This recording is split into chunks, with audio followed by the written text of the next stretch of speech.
আসসালামু আলাইকুম। সুপ্রিয় দর্শক মণ্ডলী, যে যেখান থেকে শুনছেন দেখছেন, সকলের প্রতি রইল আমার আন্তরিক শুভেচ্ছা অভিনন্দন। আজকের আপনাদের সামনে কবিতা নিয়ে এসেছি চেতনা, চেতনার প্রথম পর্ব।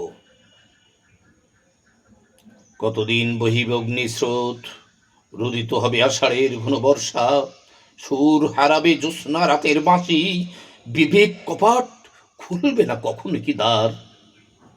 কতদিন কতদিন বহিবে অবিশ্রান্ত ঝড়, লেলিয়ান দীপশিখা তাজমহলের দেহ, নির্জীব মূর্তি মোহমান দাঁড়িয়ে সুদীর্ঘ পথ হবে কি পারাবার।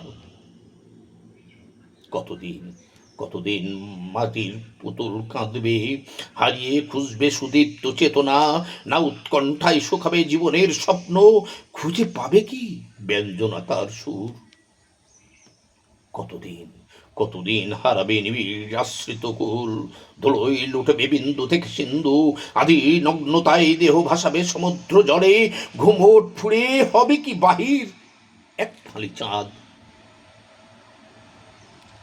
কতদিন কতদিন চলবে এই নিখুঁত প্রহসন, তলাবে সুশীল ভাবনার চাবি অতলে, হায়নার বিষে দেহ হবে নীল, ভাঙবে না কখন কি অলস্রে ঘুম।